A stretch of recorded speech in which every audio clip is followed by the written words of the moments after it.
Mga balitang nakalap ng sa detalye po ng mga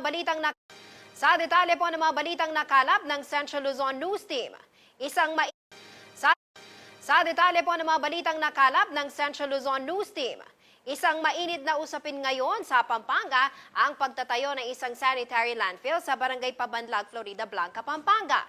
Pero isa sa mga tumututol sa proyekto ay ang mga katutubong naninirahan dito. Ang detalye sa report na ito.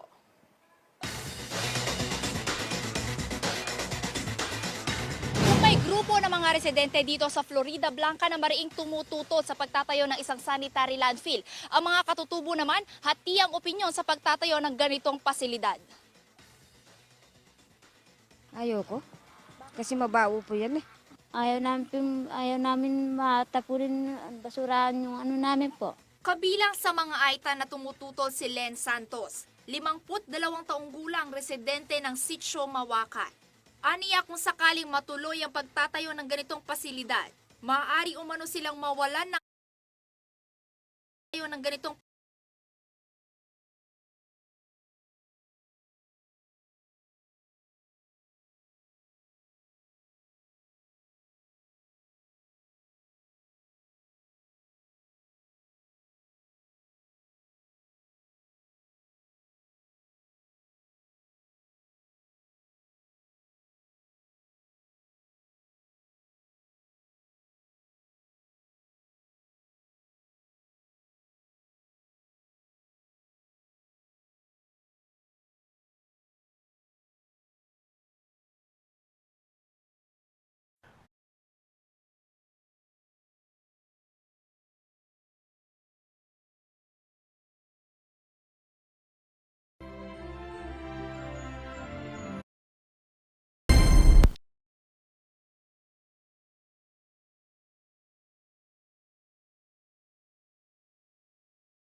Ngayong gabi sa Newsline.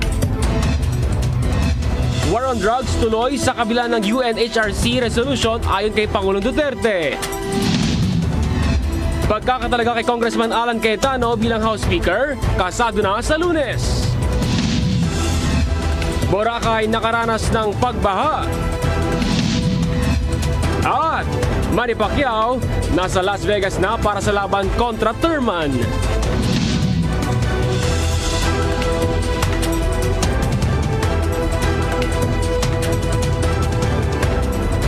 Magandang gabi, itong Newslight maghahatid ng mahalagang balitang dapat niyong malaman ngayong araw.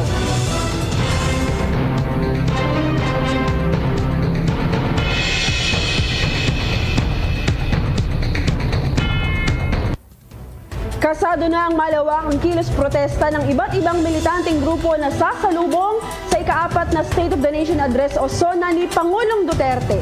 Ilan sa mga panawagan ng militanteng grupo ay ang hinggil sa issue ng West Philippine Sea, EJK at ang diplomatic relations ng bansa sa Iceland. May detalye si Glenn Batrina. Handa na raw ang iba't ibang militanteng grupo para sa malawakang kilos protesta sa mismong araw ng ika-4 na State of the Nation Address ni Pangulong Rodrigo Duterte sa Lunes, July 22.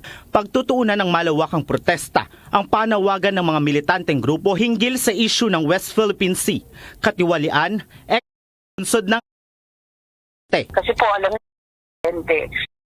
lalong-lalo no? ayon naman Iti organisasyon kaya ng